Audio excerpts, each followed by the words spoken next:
As the rains intensify across the country, it has become a thing of concern for us to talk about flooding. Our next feature is on FCT and mitigation of flooded areas. We have the former DG of FCT Emergency Management Agency talk to us about this flooding. Let's hear from him and I'll be right back. Considered to be a model for development and urban planning in disaster management, Abuja, the Federal Capital Territory, is tasked with the onus of taking the lead in matters of developmental control. And to this charge, the federal government, through various agencies, has been taking proactive steps to boost the control of flooding and deliver other high-impact projects to the capital citizenry. Significantly, development control agencies in the Federal Capital Territory have played a pivotal role in dispelling the growing dangers of floodings following the recent periods of heavy rainfall in the country.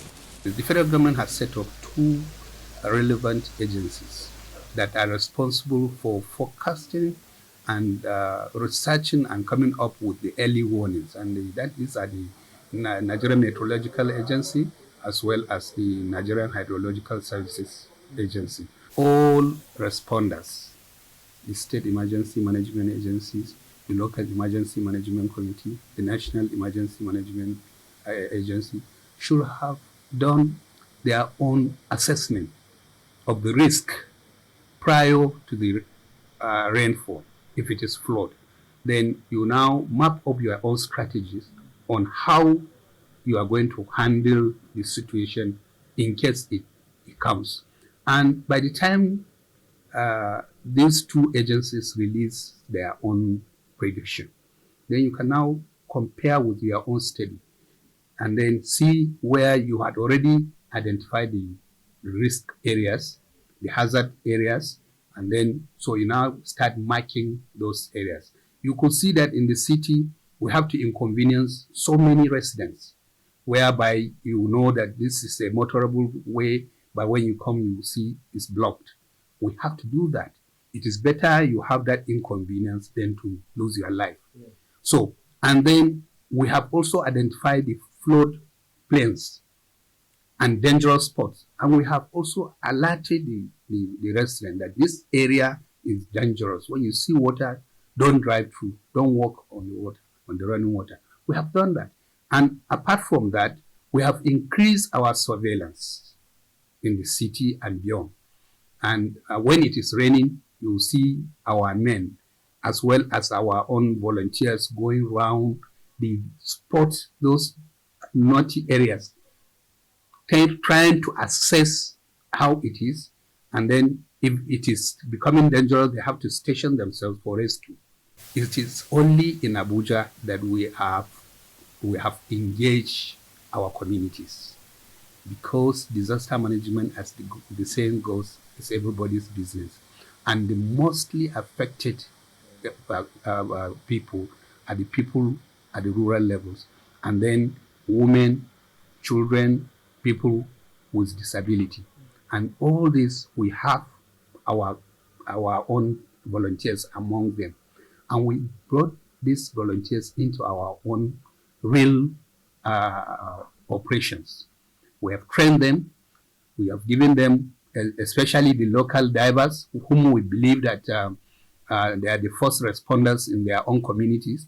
If anything happens in Abuja, before I get to Abuja, that person will be no more. I cannot even get him. Maybe I have to go to a confluence point to get the body. So the early actions is to involve the communities, educate also the communities, let them know the kind of hazard they are living with, so that when they see water building up, they will now get to, this is a problem, and we have taught them what to do, and we have also given them the strategies that they will follow. So that has really helped us, and we will continue to build on that strategy, engage more communities, and then get to them with the messages that will strategically communicate with them. Let them understand the message. We try as much as possible to be at their own level. Once upon a time in the FCT, when it rained, there were no water logs, as the effective drainage systems kept the rains off the road. Let's have a closer look at what has changed, resulting in buckets of flooding issues within the FCT. It has no engineering infrastructure, so it is not a planned settlement. If it is not a planned settlement, it is equally like a village somewhere that you can cite, whereby people just carve the land and build indiscriminately. While we experienced box culvert and we discovered that the volume of water is too high. So we now have to get our stakeholder, which is the strategic stakeholder, which is the FCDA, and tell them that please, you have to work on this. And they quickly remove and expand the box culvert. So that is what is making FCT safe, and we will continue to do that. Although federal government development control agencies have made significant progress in mitigating the occurrence and effects of floods in the FCT, more drastic measures may be required to ensure that future flood disasters are effectively averted.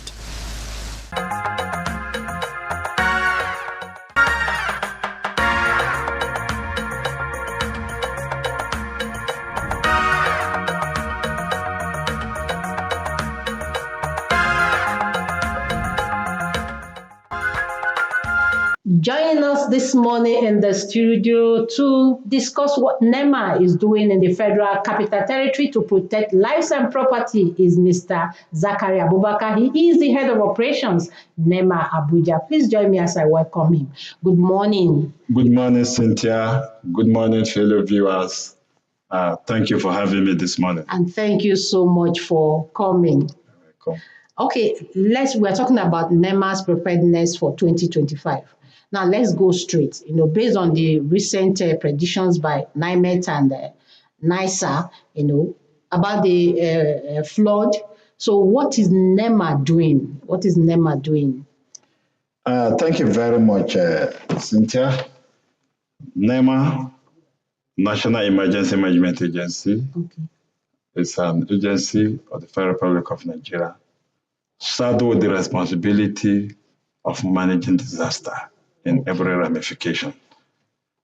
And going by that mandate, it's our responsibility as an agency to put all the necessary measures and structures on ground. Number one, to prevent the disaster from happening. Number two, if it must happen, we must have structures, strategies to prepare for the disasters.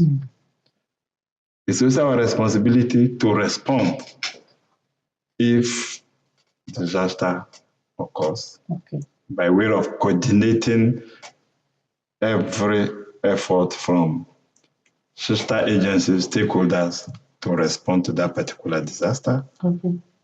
It's also our responsibility as an agency to coordinate recovery effort of all the critical stakeholders saddled with the responsibility of managing disaster in Nigeria. Yes. Okay, now can you highlight the key components of NEMA's 2025 preparedness for the flood?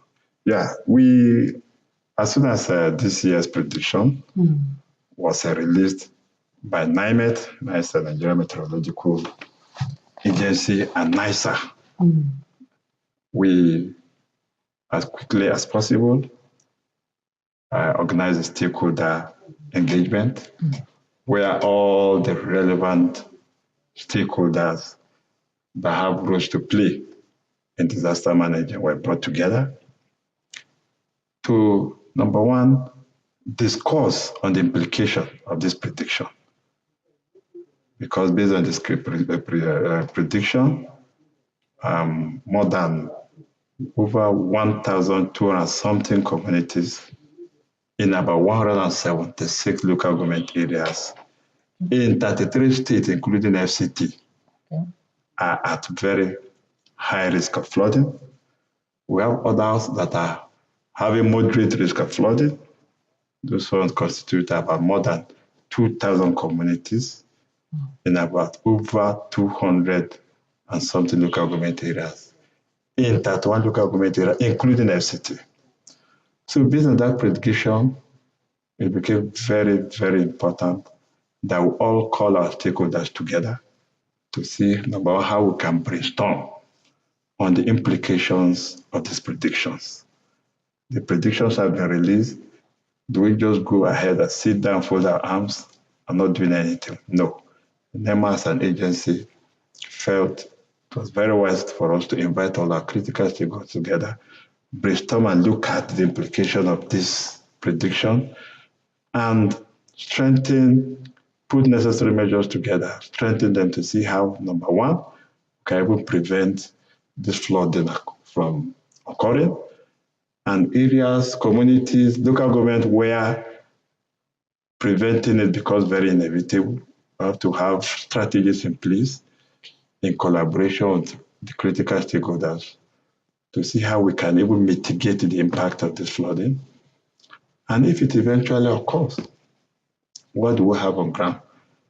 What system do we activate to respond to this disaster called flooding? And this is the reason for that stakeholder engagement some few months ago. Okay. And we didn't stop at that as an agency. Shortly after that stakeholder engagement, where the implications of these predictions were extensively discussed, we launched the what we call the National Preparedness and Response Campaign at the national level, NPRC 2025. The campaign was conceptualized as a way of bringing the relevant stakeholders together. Let's try to see how we can communicate this prediction from the national to the subnational, even to the community level, so that people will be aware that this is the message based on the prediction. There will be flooding, and we took advantage of that. One good thing with this prediction, especially for this year, is the fact that we didn't just stop at the local government area that will be affected. We're able to pinpoint those communities that will be affected by the flooding. So you could see that the engagement was more or less more holistic, because whatever any stakeholder is going to be doing, whatever system structure we're going to be developing is targeted at particular local government area, including the communities that will be flooded. Okay. So that is the essence of the National Preparedness and Response Campaign. It actually it has two components. One is stakeholder engagement, where we all brought the stakeholders together and brainstorm on it. Then we have the community level engagement, where we went down to the community to sensitize them on the impending flooding, what they need to do at the community level, and all the necessary structure they need to put in place in case the flooding occurs. And that is at the national level. The same is being replicated across all the 36 states at FCT in this country, where we have the National Preparedness and Response Campaign launched at the national level. It's also launched at state level in all the states. Yes. Like for FCT, I was there. After launching it at FCT is considered a state too. After launching it at state level, where all the critical stakeholders, like I said, that have mandate of responding or managing disaster in every ramification were brought together. The Nigerian Police, Nigerian Civil Defense Corps, Federal Road Safety Corps, Fire Service, all were brought together, where we brainstormed extensively. Then thereafter, we now proceeded to a community that was already captured in the prediction that is going to be flooded. Went to that community, called on those community people, sensitized them on the impending flooding, also gave them some safety tips on what to do in case there's flooding, what you need to do to even mitigate the impact of the flooding, those structures, those systems, those strategies you need to activate to even prevent the flooding, including clearing of your drainage, the setting of the drainages, don't dump refuse in the drain. All this were they were properly educated. And as we're doing that, we're doing it in collaboration with traditional leaders, community-based organizations, the residents of those communities, and also try to see what they have in place in terms of if the flooding eventually occur, what are they going to do? What system do they have in place? Where can we come in to now either strengthen or build their capacity? Because in disaster management, it's expected that it's local. Everybody has a role to play. You and I has role to play. Disaster can just strike anytime, anywhere. We can be seated here and now something happen. Even if NEMA, even if FCT, Emergency Management Agency, will come to assist, we at our level should have some requisite knowledge and skill on how can, number one, help ourselves before we start thinking of support from outside. Okay. So, okay, this is our discussion there. Actually, we're not even narrowing it down only to flooding. Okay. I just remember that fire outbreak, every other emergencies and all that and all that. Well, you've just answered part of my next question because I wanted to ask about the high risk high risk zone, high risk flooded areas in the FCT, and then how and the moderate risk flooding areas. Thank you, and what's the plans to make sure you protect their lives, their lives and properties, because I know that at times relocation, there's advice for relocation. Exactly. So for FCT, can we just know the areas that have this high risk? This risk, okay. Yeah. Thank you very much once again. I'm happy you were able to emphasize on the fact that NEMA, as a coordinating agency for disaster management, we are not just focusing on flooding alone. Yes. Focus on every disaster, be it flooding, fire outbreak, collapse building, aeroplane crash, and the rest. So for the purpose of this discussion, based on the prediction, Kwali Area Council, Gwagwalada Area Council, and Abuja Area Council. Yeah, they've been predicted to have a very high risk of flooding. Specifically, I don't know if you have heard of Dubi around Gwagwalada, Gau in Abuja Area Council, Pai in the Kwali Area Council. So these 3 area councils out of the 6 area councils have high risk of flooding based on this 2025. Based on this 2025 prediction.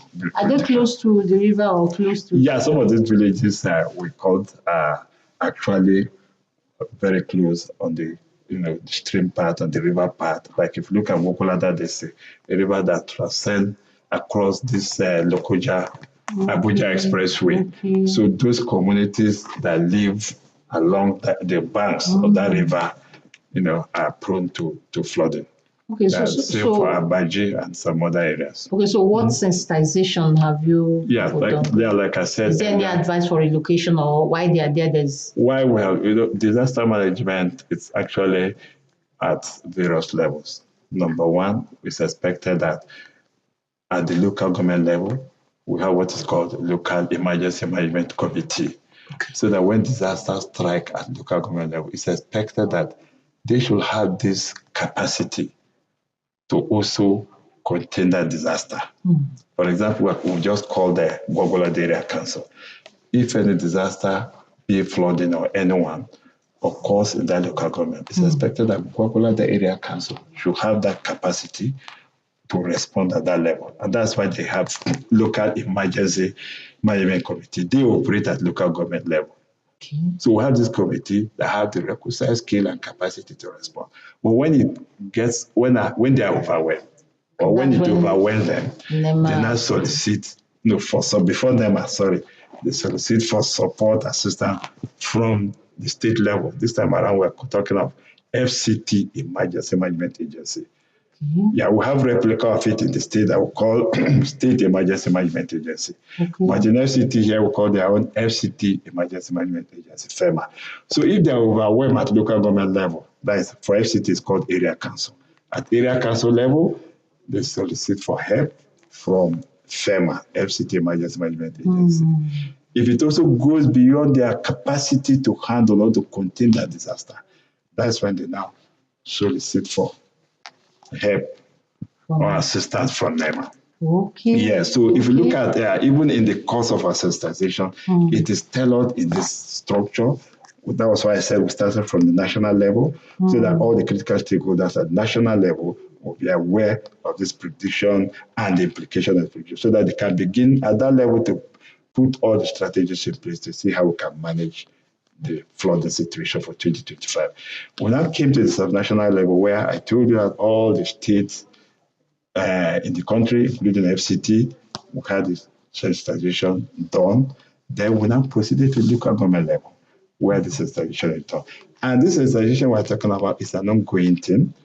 It's not the sole responsibility of NEMA. Like I told you, LEMC at the level and local government level should be doing it too. Then FEMA at state level should be doing, while NEMA will continue to do it at national level, just as we're doing now.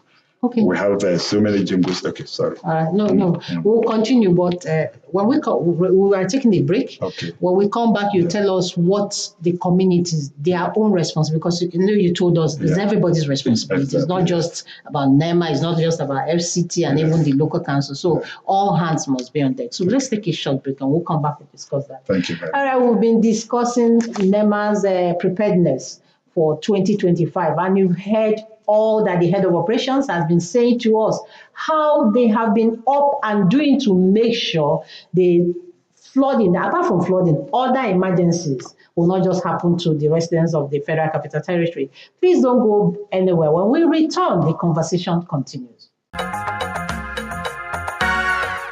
Welcome back. We are still with Mr. Zachary Abubakar, the head of operations, NEMA FCT. He's still here to talk to us about NEMA's preparedness for 2025, especially when it has to do with emergencies and what they do.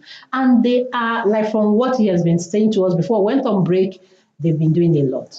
They are just up doing a lot. Okay, the conversation continues. Now, let's look at the role of the critical role that the community leaders, stakeholders, especially in these areas that you just mentioned. Yeah. So what do you think they are supposed to do? Thank you very much once again. Let me take advantage of this opportunity to let us know that NEMA at national level will coordinate. Our responsibility is to coordinate disaster management. Okay. So what is expected, or based on the structure of disaster management in this country? Like I told you earlier, everybody has a role to play, and it's structured in a way that before NEMA at national level will be called upon to coordinate disaster. It's expected that local authority has played their own role at that level. Okay. They got overwhelmed. They solicited for assistance and support from state level. At that level too, they got overwhelmed before they now call on NEMA. At local government level, we have local emergency management committee. It's a creation of the Act 12 amended by Act 15 of the Constitution of the Federal Republic of Nigeria in 1999. What it means is that if a disaster occurs at local government level, at community level, this committee are saddled with the responsibility to call on all the critical stakeholders at that level to handle the situation. Be it you are preventing the disaster, or you are getting people to prepare for the disaster, or you are even responding to the disaster that has already occurred. They should be able to handle it at that local government level. And when we say local government management committee, we have the officials of the local government, the vice chairman, for example, head of those various critical departments, like head of HOD Health, HOD Agri, that's at local government level. The HOD Women Affairs for where we have. So all these people constitute the local emergency management committee. And they are supposed to work closely with the local authorities like the traditional heads, community-based organizations that exist in that local government level. The Nigerian Police, Civil Defense Corps, Nigerian Red Cross, and other volunteers, because we have volunteers too that are under our supervision. For example, in the NYC, we have what is called the Emergency Management Vanguards. These are youth corps members that as soon as they come out of their camp, we inaugurate them, we engage them, and give them some basic skill and knowledge about disaster management. This is because many of them end up in the local communities. So we expect them that when disaster occur at that level, they already have this requisite knowledge and skill to also, thank you very much, to help and provide assistance. And all these people coming together, including the town crier at the community level, very important. Because we are talking of sensitization, we are talking of communication. These are the people that will help us to disseminate the information in terms of early warning or whatever message that we have. They will help us to communicate it at that local level. So basically, they are supposed to come together as a team to manage disaster at the local level. And that's why at NEMA, when we're preparing for this National Preparedness and Response Campaign, we ensure that we recognize the fact that there's some local communities where majority of the residents, they might not really understand English language. So that was why most of our documents, including the jingles, some of them are translated into our local languages. Local languages, yes, okay. Yeah.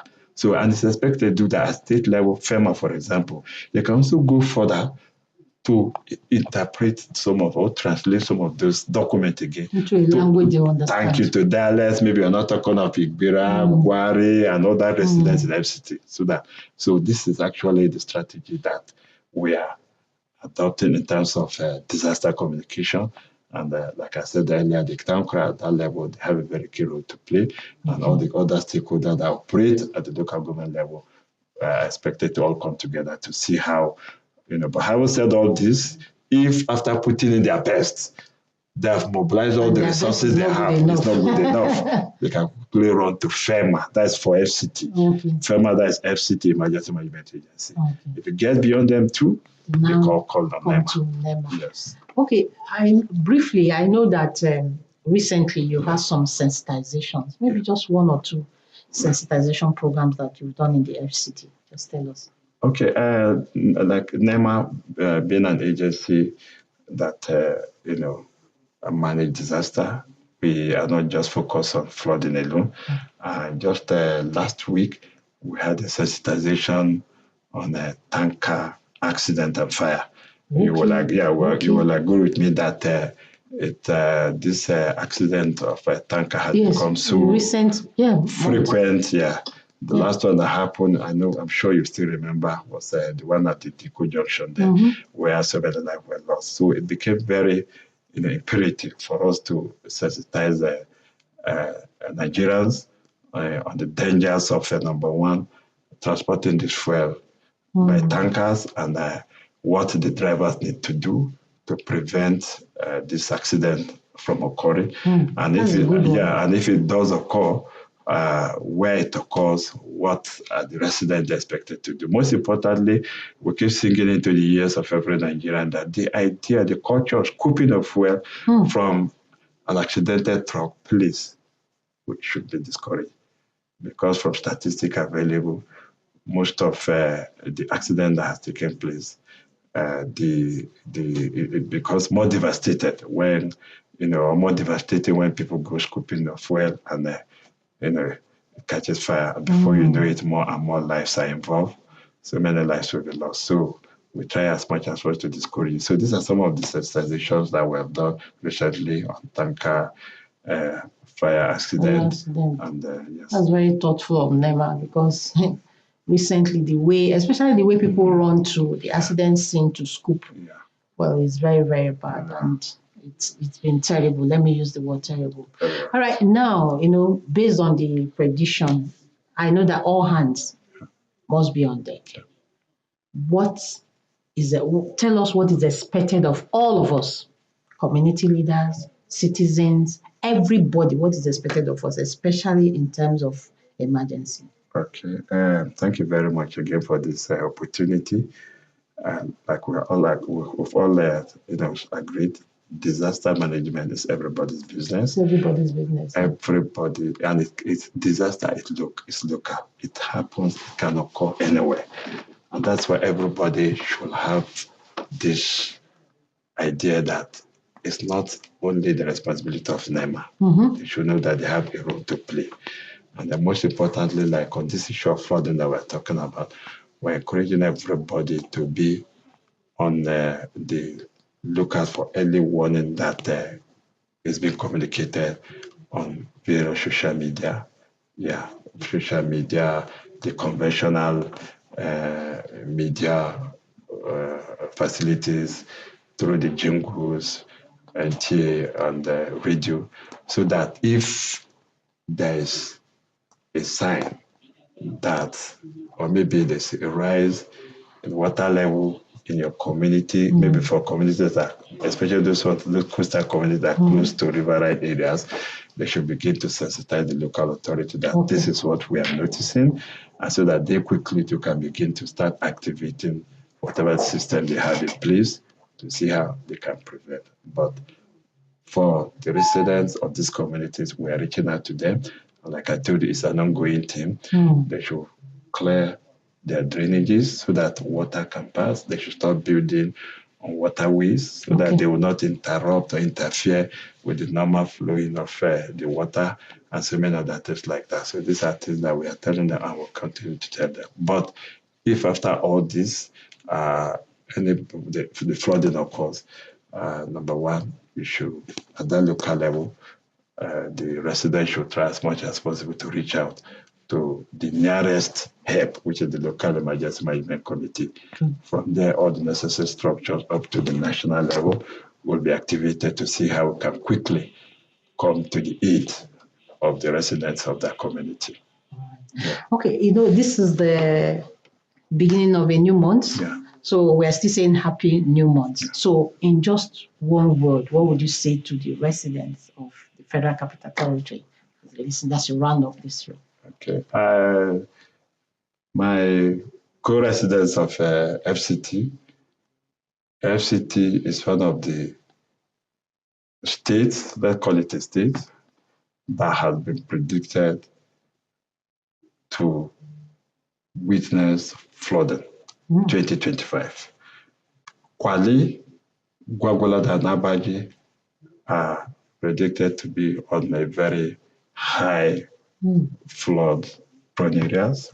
That means the possibility of having flood in those areas is very high.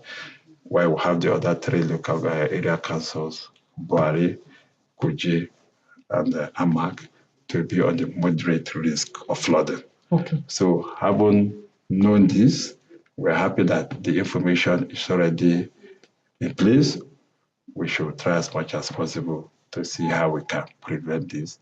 Like I said, safety tips, practice that would minimize or mitigate the impact of this flooding, like clearing of our drainages, stop dumping refuse in the drainages, and so on. So that even if it eventually occurs, the impact will be minimal.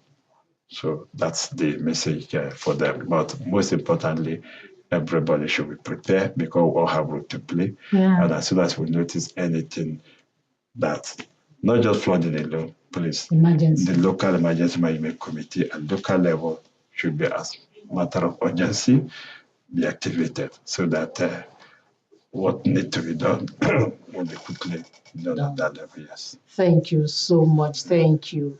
Yes, we've all heard it. All hands needs to be on deck. Don't say it doesn't concern me. After all, the flood will not come and meet me. But remember that you can actually, like people say, you can drink Panadol on another person's headache. So we need to be very careful. Thank you so much. You've been speaking with the head of operations, NEMA FCT, Mr. Zachary Abubakar. You heard all he said. All they are prepared. They are just prepared.